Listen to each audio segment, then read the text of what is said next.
they're ancient. Mhm. They are a people as we see things.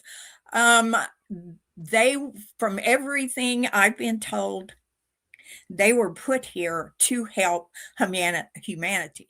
They chose to be here. They came from the stars.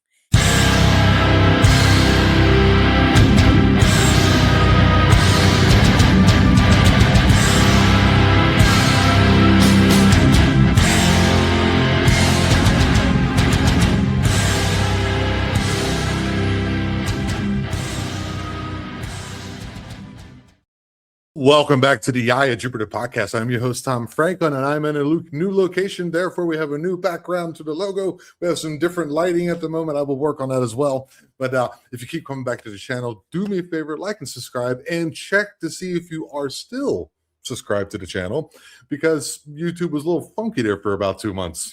Something was weird. Some people got unsubscribed.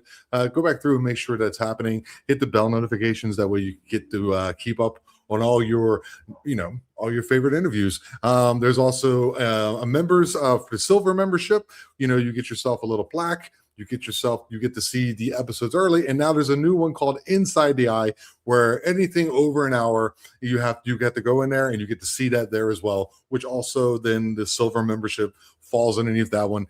$8.99 a month. I know, there's a lot of things nowadays, but I'm just saying, if you want to support the show, that's one way you can do it. But the best way you can do it is to hit that subscribe button, hit the thumbs up, and tell your friends about it. So, with all that out of the way, let's welcome to the show somebody very interesting today. This is Arla Collette Williams. Hello, madam. Hi. Hi. Uh, Oh, I love all your artwork behind you. It's gorgeous. This is my tie-dye up there. This is a painting of a star being that I have seen, that someone did for me by my telling them, what to do. So, yeah, I like color. I love it. You get yourself one of those little quartz or whatever that is behind you. It's a geode, right? That is an amethyst. Amethyst. I think she's like 14 inches tall. Oh, okay. I call her Grandmother Amethyst because she is amethyst. Okay. Okay, Arla, please do us a favor and introduce yourself. Tell us a little bit about you, where we can find you, what it is that you're doing. I want to hear. Listen. Okay. I'm, of course, Arla Collette Williams. I am 76 years old, and I had my first full-on encounter with the Sasquatch people when I was 6. And I was at my grandmother's. I was outside playing in the dirt, and I had sticks and rocks and things like that. And I heard someone walk up, and I thought it was my grandmother. But when I looked up, it was a young male juvenile. And he was close to me. We just stared at each other for a little while. And then he just turned around and walked off.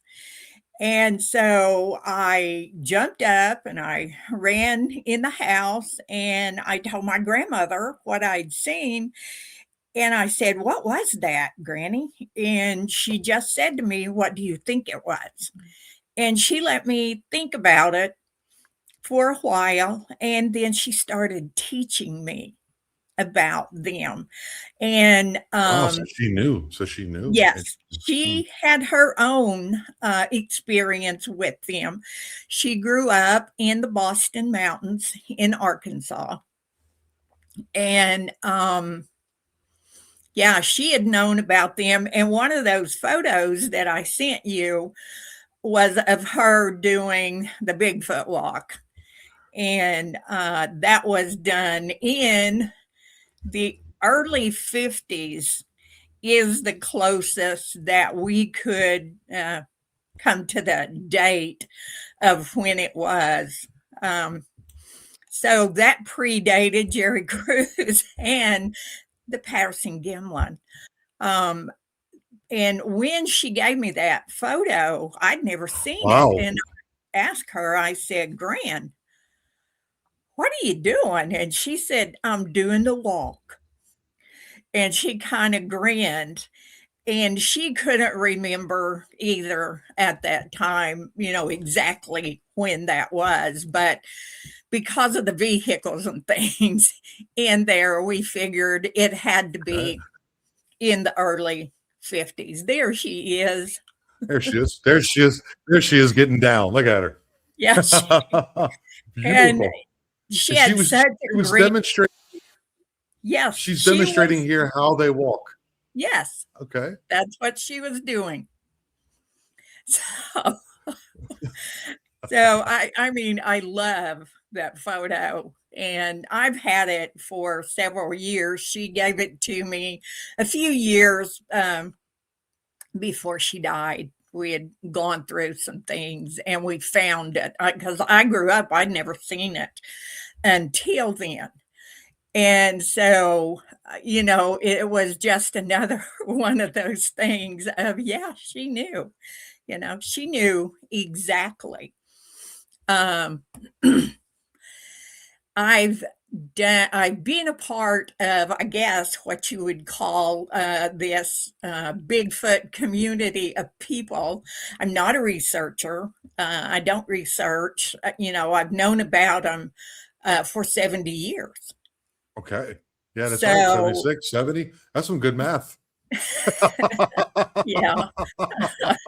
And so, I grew up knowing them and knowing about them, and that continues, until today. But the interesting thing about that, as far as me being 6 when that happened, Mhm. there was something that happened when I was 3. And my mom and I were talking about it several years ago. And she asked me, she said, Arla, do you remember when we lived in this house? And I knew exactly what she was talking about. Okay. And you were 3, and you were on the bed talking to something.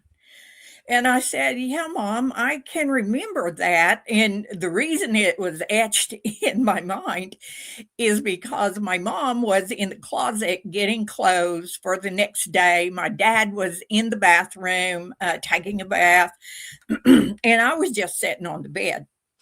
Now, I talked to everything. Uh, I could have a conversation with anything at that age. And my grandmother had never taught me to be afraid of anything, and I could say anything to her. But I said, yeah, Mom, I was sitting on the bed, you were in the closet, and Dad was in the bathroom, and you came out and you screamed, and Dad grabbed a butcher knife in the kitchen and took it out the door. And she had screamed for my dad and said, Arla's talking to a dirty, hairy man. He's at the window. My And she God. got this look on her face. And she asked me, she said, do you think that was a Bigfoot? And I said, well, Mom, what do you think? And she said, I saw a Bigfoot. And so up until this time, she really had no desire to know anything or to talk about them or Right. anything else. Well, that was cool, like, towards the end there, that you guys were able to Yeah. kinda connect on something that you've been doing your whole life. That is a cool thing. That is Yeah. so Yeah. cool. It was. The You know, acceptance and the realization of it too, and to be there when it happens is also a great memory for you that you will always have. It's fantastic. oh, yeah. Yeah. And, at 3, I didn't have a reference for what I was seeing. It was Of course just not. something Yeah. I was talking to. And So the reference came when I was 6 and my grandmother, started teaching me about them. Through the years, she told me many things. If I had a question about something, I could go to her and ask her, and she would always say, "What do you think?" That is awesome. And And this is she your mom's mom? Yes, it was my mom's And mom. your mom's mom knew about them, talked about them, but your mom didn't as much. She knew about them because in the family, we didn't talk about them in public or basically to any. I mean, there were a few in the area that knew, but it was not general conversation. And my mom was scared of everything. She didn't like animals. She didn't like anything. She just, she liked to fish, and that's about as far as she got out As into long the as woods. you take it off the hook. Yeah. Okay. And I was always running off to the woods.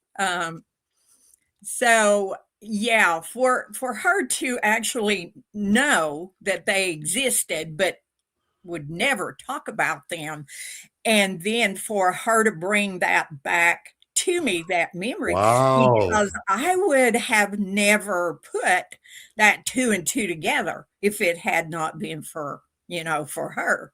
Wow. What is that? What do you think that means that they would come and talk to you at such an early age? Well, I think that they know you, they watch you. And, I was running off to the woods. They knew my grandmother, Right. and Of they course they knew did. my grandmother was, going to be teaching me about them from her experiences. And so, they knew. And the thing about having my grandmother, as I said before, she never taught me to fear anything.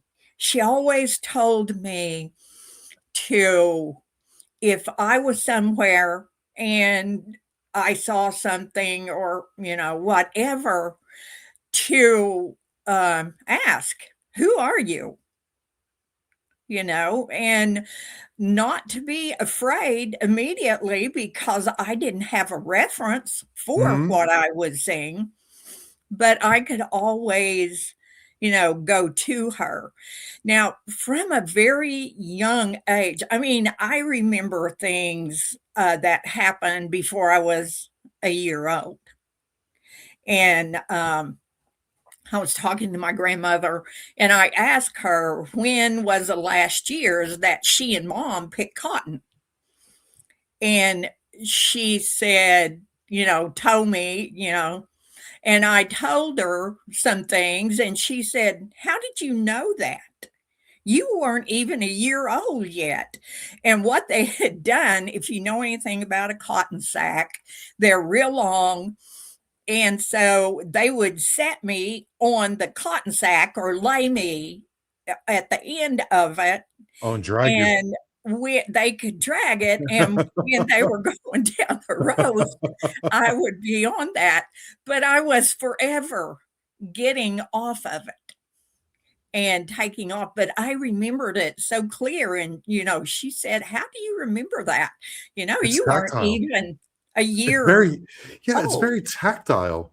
It's a very tactile thing. You're Mhm. because we know that the cotton, the plant is a little, like, kind of thorny a little bit, and the Yeah. dust, the dirt, your mom, the voices, the outside, it's kinda tactile. I mean, it's still amazing nonetheless. I agree with your grandmother's, her presumption here that it's quite, interesting, but at the same time, being such a tactile type feeling with your family, I can imagine it would be something that would stick at least in your subconscious.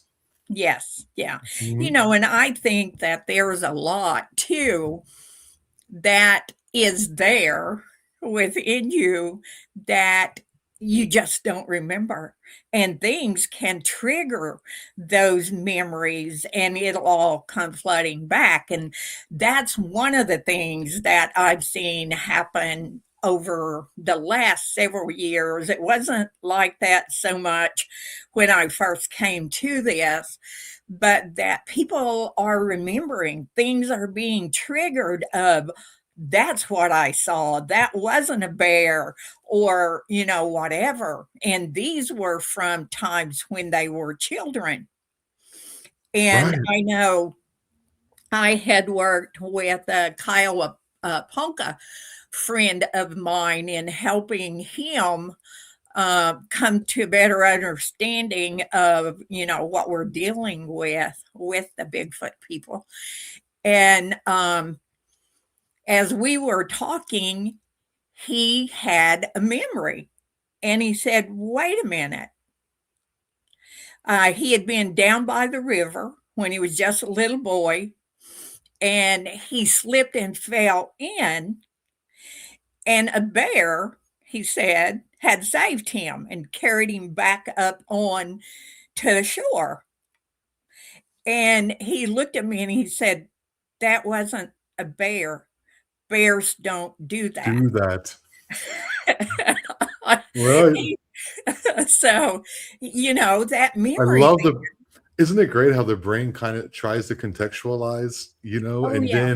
then there comes a moment of like realization where you're like, no, wait a minute, that was a Sasquatch, dude. I just Yeah. and it's just like, and then but there's no, but with some people I can imagine being a shocking revelation. With some people it's kind of like, no, it makes sense now, you know? Yes, Mhm. because, and it's funny that, he went into this, and and that's what he told his parents, that this was a bear that did it. And of course, they didn't have a problem with that, but there was always that question of, how did a bear do that, and why would a bear do that? And then when he finally, had that memory, he was like, that makes more sense than a bear Right. doing this. But that was his closest reference in his mind for what he was seeing. Makes sense to me. Makes complete and utter sense to me. Yeah. Yeah. They got a thing. I don't even know what it's called in Germany. I thought it was a snake, but it's a lizard, but it has no legs. But it's not a snake. Yeah. And I would call it a snake. They're like, no, it's a lizard. It's called a Blindschleicher. So it's a Oh, blind slitherer. And I was like, but it's a snake. wow. No, it's a lizard. So like when your frame of reference is that, I'm like, it's Yeah. it's what we do. It's what we do. It's how we try to rationalize the world and try to understand what it is. Yes. And people do that when they're in the woods and they have a sighting all the time. You think so? They Oh, yeah, I've Okay. seen that happen, and a lot of times, how their encounter goes is by what's in their mind. And I always tell this one story. I was camping down in the Kamish Mountains with a group, and we were setting out by the fire. It was about midnight, and as I often do, I decided I was going to go walking. And so I got up and walked away from the fire and down this basically a one-lane road. And this young man said, Miss Arla, can I go with you? And I said, well, sure, come on. He had told me during the day, we had talked about it, and he wasn't for sure what they were. And he didn't know if they would hurt you or whatever, but he was afraid. Okay. And because he didn't know. And so we're going down the road, we hear heavy bipedal footsteps coming through the woods, alongside us inside the tree line. And the tree line consisted of pine and cedar and some other things. So it was pretty thick. Okay. You couldn't Mhm. readily see into it, but you could certainly hear that coming. and it got very close. I don't know, maybe 15 feet from us inside the tree line. There were some large cedars and things there. And we stopped. And, I was just listening. I was getting ready to do my greeting that I do, which is just, hi, guy, or hi, guys, or whatever. And he grabbed a hold of my arm. And I looked at him and I said, or he said, "Are you afraid?" And I said, "No, I'm not afraid." I said, "Are you afraid?" And he grabbed my arm with his other hand. He said, "Yes, and I don't know what it's going to do to me." And so I tried to talk to him, and he was just too afraid. So I said, "Let's just go back to the fire." So, we get back to the fire.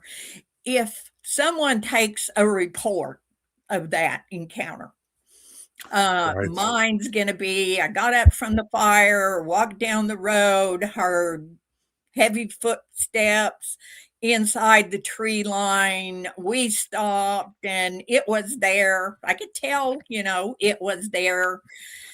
And that's mine. His is, we walked down the road, got down there, and I didn't know what that thing was going to do to me.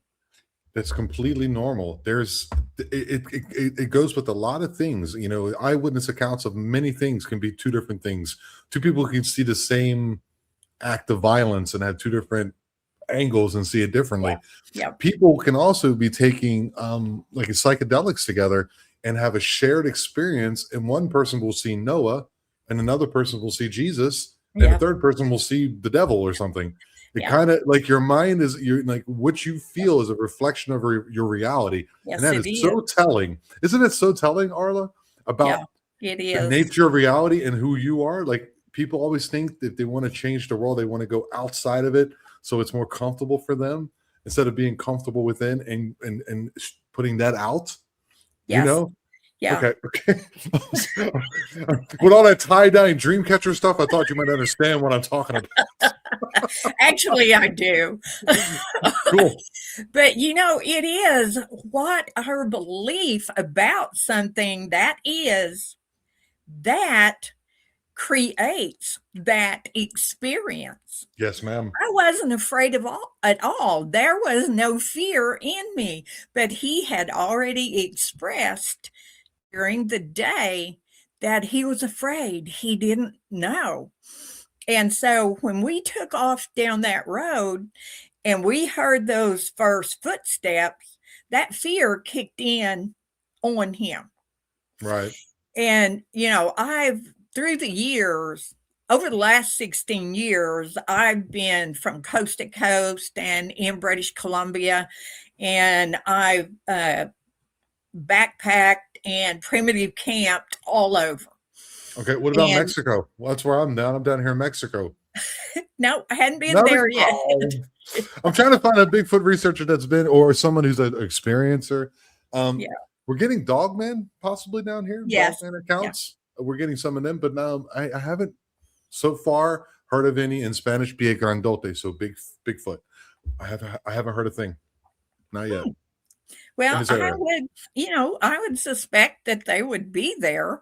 So Tom said they would be. Tom said, yeah. "Trust me, they're there, buddy." I was Well, like, they're "Okay, pretty much everywhere, true." so My point, which is our point, yes. yeah. But it is so dense. So I'm right here Yes. in Yes. I'm on the Yucatan Peninsula. So I'm Yeah. here in the jungle, rainforest, and it's so dense, Arla. I don't know if you've ever seen. Yeah. I mean, you can't see 10 feet in front of you. It's just impossible. Yeah. And It's like so that it's here easier for too. them. Yeah. Yeah, it's Okay. like Yes. that here too. Where are you? Where are you at? Where are you at? I am in southeastern Oklahoma. Southeast. So Okay. this is what people call a hot spot of activity. And it's interesting because down in the Comanches, I have heard locals say there are more Bigfoot there than there are people. What? Wow. because yeah, and that, pretty much stands true. We have a Bigfoot museum here in Oklahoma, down by Clayton, down in that area. And there are a lot of people that, come in and talk about seeing them. I've seen them down there. I've been with groups of people who have had things happening. So they're there whether you see them or not, and they've always been there. So you don't have to say, well, I'm never going to camp again, because they're out there. If you've been camping and they haven't bothered you up to now, I wouldn't even be concerned about them doing that, so You said Clayton, Oklahoma? Is that what you said? yes, it's I'm sorry. called, Did I misunderstand you? Did you say Clayton, Oklahoma? yeah, Clayton, Ah, Clayton, okay. So near Oklahoma. the McGee, yeah. So the McGee Creek National Scenic State Recreation, Yeah, Robbers Cave State Park. Okay. and the Just an area. So Kaimishi, I love yeah, to. Kaimishi Near the Wilderness Choctaw Nation. Ah, is there. okay. So yeah, Mm-hmm. there's a lot of stuff goes This goes was on the there. area I was thinking about going to. Interesting. Beautiful. But then I've been in British Columbia. I've Okay. been in I'm sorry. I love Northern, maps. I love maps. and so like I said, I've camped and backpacked and um, hiked and primitive camp. Most of my camping has been primitive camping, and I've camped alone with my dog in several places. Um, just because, I've always loved to do that. So, but yeah, And you've there, never, and because of the way your grandmother was teaching you and taught you, you never had any type of apprehension about doing those kind of things. no, not ever. Not from anything. I've even had experiences with dogmen um, in Kentucky, and it wasn't threatening at all.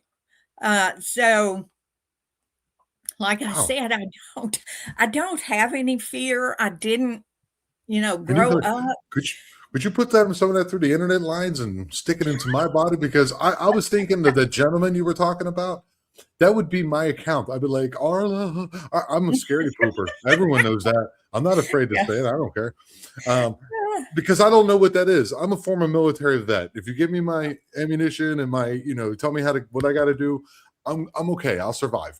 But when Yeah. it comes to something that is mysterious, fear a lot of times is the unknowing. Okay. Now, Yes, it is. of Yes, it course. is. Now, if you said, Arla, you said to me, Tom, just sit here. They're coming. I promise you, you're going to be okay. I would trust you, but I'm going to be honest with you. I would be afraid until I worked, until I faced it, and then through time, I think I'd be okay. There's a part of me that really wants to meet them. I think Yes. it's the best. Not Um, see, meet. yeah. Do you know who Rick Taylor is? Um, he's somebody I've No. known for several years. He was in Flash of Beauty, Paranormal Bigfoot. Of course, I was too. But he talks about an encounter he had with me. Okay. And he, at one point they asked him to step away from me, and he wasn't really sure he wanted Okay. to do that at that point, because I was basically his security. But I've That's been awesome. security for a lot of people in the Mhm. woods. I mean, um, my Ponca Kiowa friend, he's like 6'6" or 6'7".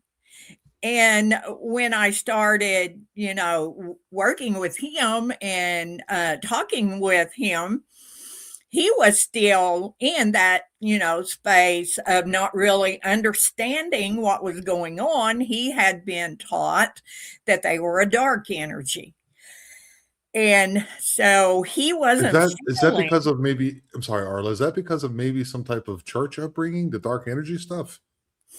I don't think it was church. It was his I think his grandfather who told him that. Um Hmm. You got to get that from but somewhere. yeah, Hmm. and so a lot of things changed for Native people through the years about their stories and different things. But we were out one night, he and I and another friend, and we were sitting there, and there were a couple of young ones that were watching us. And, and then there was a larger one that came around, and that's the one that unnerved him. And, but the little ones were watching us. We had been drumming and singing and just talking, and you would see them pop up, and there was a big log up there, and they were down behind that. Well, he was going to play my drum, and so he had leather gloves on. This was in the winter. He took them off and laid them beside him where he was sitting on the ground, kind of to his back. And he played the drum, and we just talked and, continued to watch kind of what was going on. And we got up to leave, and none of us had brought a flashlight. We came in before it was dark. Had no idea we were going to stay that long, but he had a little pin light thing that had a red light on it, and so he was down shining it so we could walk out. Um, he went to get his gloves, and there was only one. He looked all around, could not find the other one. There was only one. So we got out of there, and we got up to my vehicle was a expedition, and the friend and I were in the front seat, and he had been sitting in the back on the passenger side. And when we walked up, on the side of my door are two big handprints on the passenger behind the driver's side of my door. Okay. Just two big handprints there. And I went, "Oh, wow, look at this."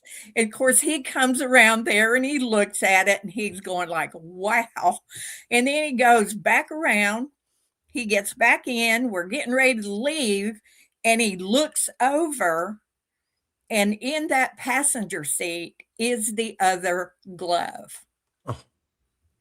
Now, he had both gloves because he had them on his hands, and my car doors were locked. Right. I've You heard of these kind of know? things. So, I've heard of these kind of things. so it What was like they were just messing I with know us and I might having be fun. I might be jumping the shark, and it's okay if I do jump the shark. I think sometimes, Arla, what are they? What are they? Well, they're ancient. Hmm. They are a people as we see things. Um, they, from everything I've been told, they were put here to help humanity. They chose to be here. They came from the stars, Okay. and they chose to be here. Now, what I've been told about them is that there are those who are considered an ancients, and those are primarily, I guess you would call them like the medicine people. Okay. And then there are those who um, mated with humans at the time. And then there are those that chose not to mate with humans. And so you've got those that some people say look more primitive. Mm-hmm. And then you have those who have more human features. Okay. And then you have, of course, the ancients. When I was little, my grandmother told me about the teachers, some of the ancient teachers that would come to humans and help them and teach them and guide them. A lot of people look at it as a spirit guide, Okay. but they're flesh and blood too, like we are, but they do things outside what humanity thinks as flesh and blood is able.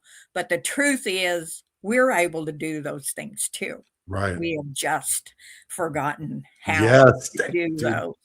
So, All right, you're talking like me. I come from a basically more of an Eastern mysticism side of things, a little mhm, bit more. I'm yes, somewhere between Jesus and Eastern mysticism.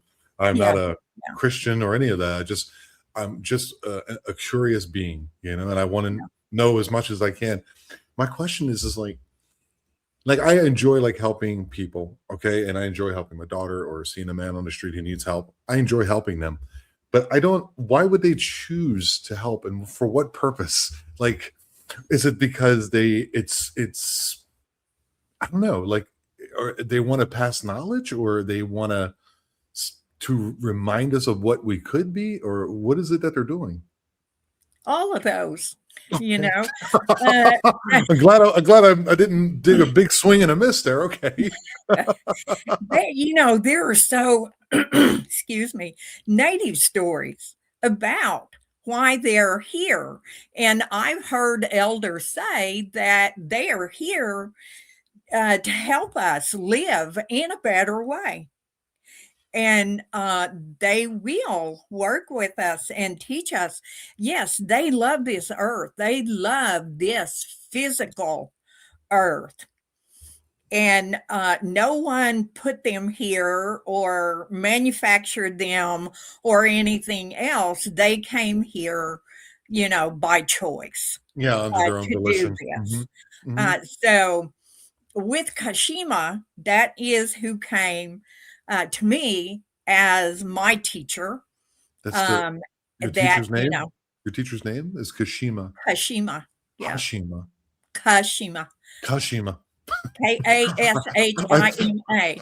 I said ka. Then you corrected me and it sounded like it was ha. I said ha, and you're like, no, it's ka. I was like, all right, we'll get there. Right. Nothing wrong with being wrong, that's for Yeah. sure. I don't And mind. it's kind of funny. When I first came into this, um, I didn't know there was a Bigfoot research group of people. And Mhm. when someone told me that, I said, "Oh, you're teasing me. There's nobody that's out there trying to prove that they exist." Well, I found out really quickly that there was. And I just shared my experiences, which ruffled a lot of feathers, evidently. And, the funny thing with Tom and I, we met in the very beginning of my being a part of this. And it was just hilarious what links people would go to make fun of us. One group gave him the name of the Pope of Bigfoot, and I was the Immaculate Mother of Woo. So they were trying to I'm glad you make laugh in the fun face, of us, and but we thought it was pretty cool. it's So, hilarious. It's even yeah, better that you laughed back. It's like, oh, really? Well, thank you. yeah, yeah. It's, So, how do you think the power of negativity, like the wind of the power of negativity, is to laugh in the face, uh, to laugh into the abyss when the abyss looks at you is it's a hard thing to do for people who are very connected to their ego. But when you mhm. just like, oh, sure, that's what I am. Okay. What can they do? It was funny. And Tom had a conference in 2012 at Richland, Washington, and I was out there to speak. And a girlfriend and I had gone down for breakfast. And I don't know if you know the names Tom Powell and Guy Edwards. Tom is an author. If you're in the Bigfoot world, most likely you've heard of Tom. But anyway, she and I had walked down to eat breakfast before the conference started, and Tom hollered. He said, "Hey, girls, Arla, y'all come over here and eat breakfast with us." So we went over there and sat down, and Tom said, "Well, how are you doing now, Arla?" He knew about all the stuff going on, and it just come out of my mouth. I said, "Well, Tom, I'm upset." And he said, "Well, what are you upset about?" And this group had labeled Tom and I as kooks. And so I told Tom, I said, there were some people that called me a kook, and I am not a kook. I'm a kookette. And Right. he started laughing, and he said, "You got to tell that story today." Well, it's super important. It's always important. This is not just for Arla and myself. This is for everybody. It doesn't matter what people call you. It matters what you respond to. Yes, definitely. So I um I was never taught either to measure myself by what someone else said. I was taught to measure myself by myself. And I Damn right. know where I have to be, and that's to be in respect. And, for them to say that, it's just like, well, that's what they think. That's their perception. And they can have that if they want to. It doesn't affect me unless I let it affect me.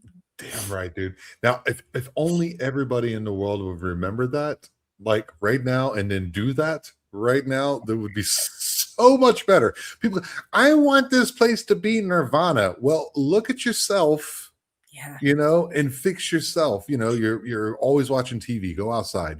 You're overweight. Go outside. Stop Yeah. eating junk. Your diet is everything, guys. It's Yeah. everything. If you fix these things to root problems, then you start loving more. And if everyone did that, it would be instantaneous. I don't understand it. It's hard to do though. It's not Yeah. without work. You have bad days too, don't you, Arla? Grumpy days. Oh, yeah. I have good days, and then I have days that are not as good. I wish I could be So you. that's kind of how I look at it. I Mhm. don't want to say, "Oh, I had a bad day," because that's like, oops.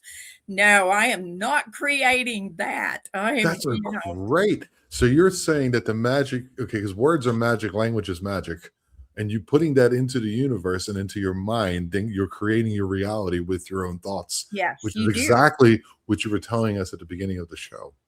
Yes, you Brilliant, do. brilliant, You, brilliant. I love that there's a through line. yeah. A through line. Yes, yes, it is. Well, there was something that happened with Kashima and I had never really talked a lot about it, and this is several years ago. Um, but I had talked about it in supposedly a private group. And some of those who followed me around from group to group to, Harass. Mhm. yes, um, I just decided I was helping do a podcast at that time, and this is like 2011. Okay. And I decided that I was just going to go ahead and tell what happened on our show. And it was like Oh my gosh, she has given us stuff to run with, Mhm. and I thought, well, I just told what happened. And what happened was, Kashima and I had been walking. And yes, I see him sometimes in the physical, flesh and blood, and sometimes I don't. But that particular day, we were walking, and I was asking him some questions about how they just now you see them and now you don't, how they just disappear. And as we were walking, there was a flock of turkeys that were coming towards us through a clearing. And they got wind of us and their heads went up and they were listening. And then as we got closer, they took off.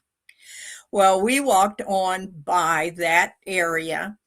And then when we were coming back, the turkeys were filtering back in. And so I said to him, "Can you hide me?" I mean, it was like a lot of things, it just slipped out. "Can you hide me?" And immediately, I was not able to be seen by the turkeys. We had continued to walk. At that point, I was feeling of myself when I realized that that turkey could not see me. And we Wow. were probably 15 feet or so from this wild Wow. turkey. He had Wow. no clue that we were there. I felt completely normal as far as feeling my body, how I Mhm. felt. The only thing different is my feet weren't touching the ground. Oh, so you could see your hands? So were you looking at your hands or Yes, I could wow. see him. I could see everything around me. I could see that turkey. I'm like, "Oh my gosh, that turkey's right there. I can spit that far." And, looking at that turkey, and he has no clue. None of the turkeys had a clue that we were there, and that's how I knew that I could not be seen. So, Yeah. it That is so did he was there anything that happened till then? Did you notice a change in the environment? Was there something said, something done, or the only reason you recognize it is because the turkeys didn't scatter? yes, yes. I didn't feel any different, and when I Uh-huh. touched my body, it felt the same, Okay. and he looked the same. Everything around me looked the same. Could you describe what he looks like? What he looks like? What your teacher looks like? Oh gosh, I actually have a drawing that, a guy who does portraits and stuff from people's, uh, encounters drew for me.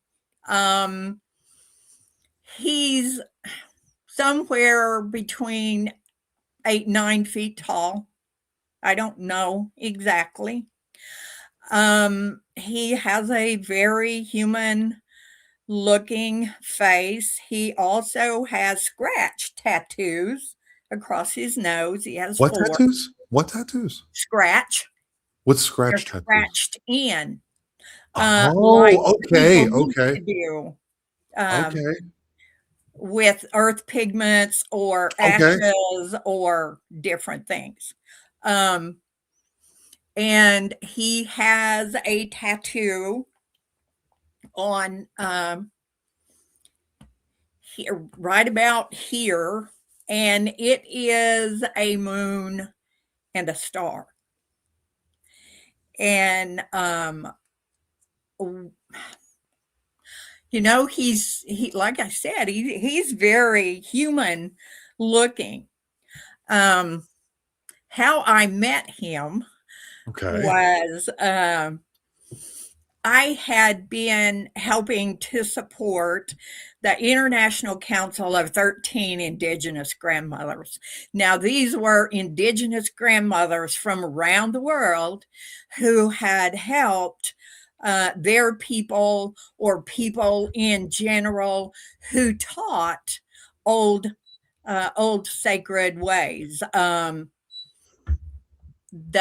were grandmothers from Brazil who worked with ayahuasca. Okay. There was a grandmother, uh, Bernadette, who was from Africa that had worked with Iboga. Iboga. There was a grandmother from Oaxaca, Mexico, Oh, that's not that far from me. and she worked with the Santos Niños, which are What's the that? mushrooms. Okay. And there Okay. are others who worked with different plants and things. Um, and so, anyway, I was supporting them. I was going to be able to go to a gathering in Lincoln City, Oregon. The 13 of them were going to be there. Those from Nepal, from Oh, Tibet, from the Amazon, from all around Alaska, here in the United States. And I was so excited to be able to go. uh-huh. So 7 days out, I started doing what I would call a prayer ceremony. And I was going out early of the morning and doing my prayers, and then I would go back out of evening and do my prayers. And during that time, I was told that when I went out there would be a door opened to me, and that I would make the choice as to whether or not to walk through the door. Now, I had no idea what that door was, what I'd be walking through, or anything else.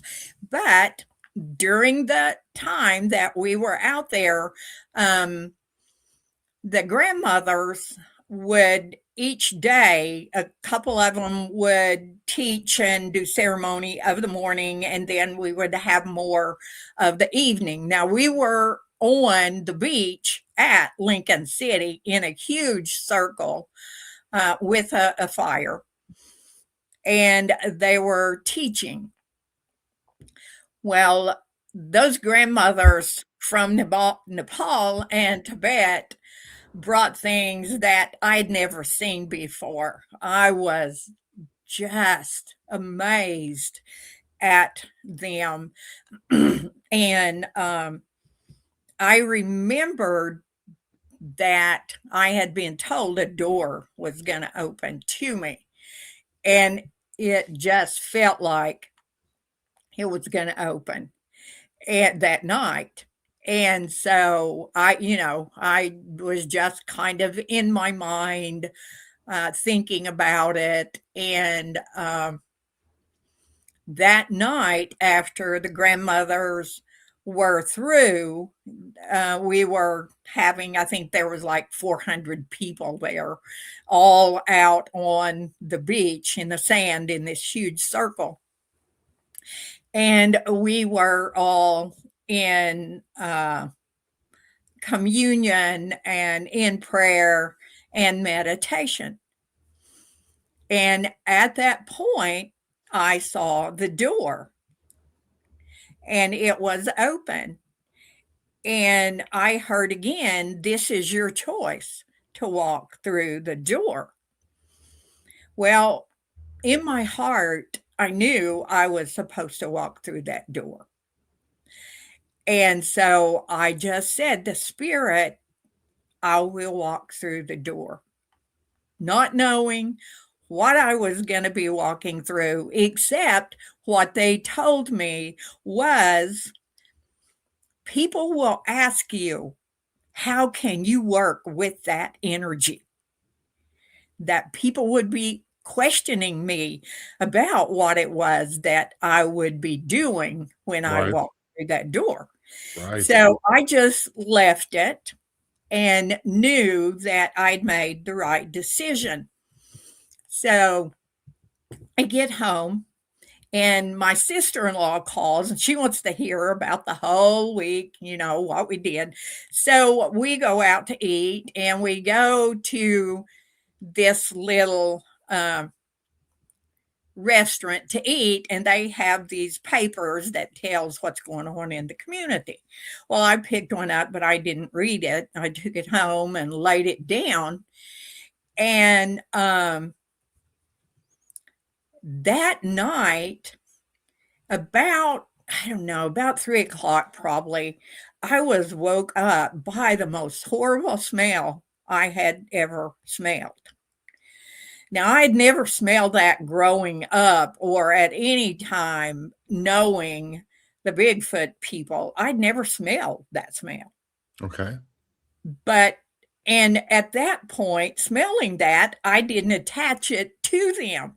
I thought my bull mastiff was sick.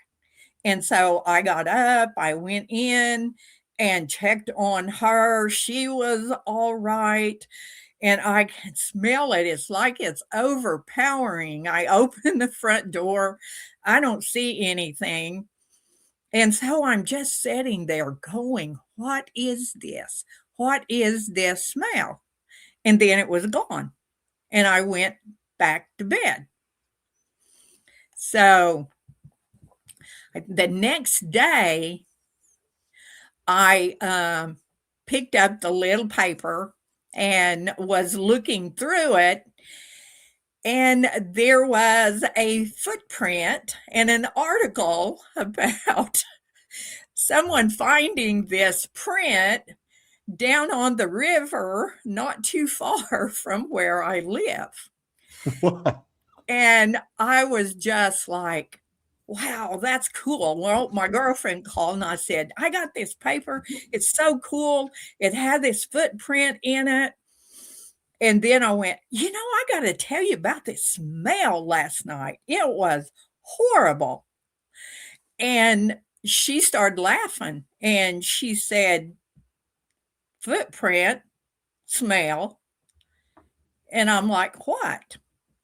And she said, Bigfoot. I said, no, that wasn't Bigfoot last night that smelled that. That wasn't them. And she said, well, I think it might have been. So I just left it. That night, I got the smell again. It wasn't as bad, but then it clicked in my mind. Yes, that's what this is. This is synchronicity of I'm smelling them. I'd heard people talk about it, but it wasn't Mhm. anything I had experienced. And so I left it. And so the next Tuesday, I think it was, I was sitting out in the back in my little glider and I was just in meditation and prayer and I had my eyes closed and I heard someone walk up and they stopped and I just had this feeling of reverence over me. I had no clue what had walked up. But when I opened my eyes and looked at him, he said, I am Kashima. And that's all he said. I dropped my head, closed my eyes, and he turned around and walked off. So I knew at that point this was what I would be doing, and that people would wonder how I could work with that energy, which is what I was told before. Is this spelled with a K or with a C? Okay, it's Kashima. Yay. I spelled it right.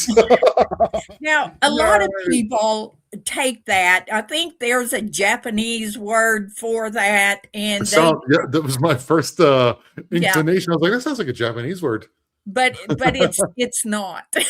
It's older than that. Hey, I hope you guys enjoyed that interview. Much more to that interview. There's a lot more to that interview. And if you want to see that, all you have to do is go down in the link below. It's a membership tier called Inside the Eye, and you get any, how will I say this? Any interview over an hour. You guys can go ahead and click on that, $8.99 a month. And of course, all silver membership tier levels and perks will be included. I hope to see you there. Go ahead and sign up. Link in the description below.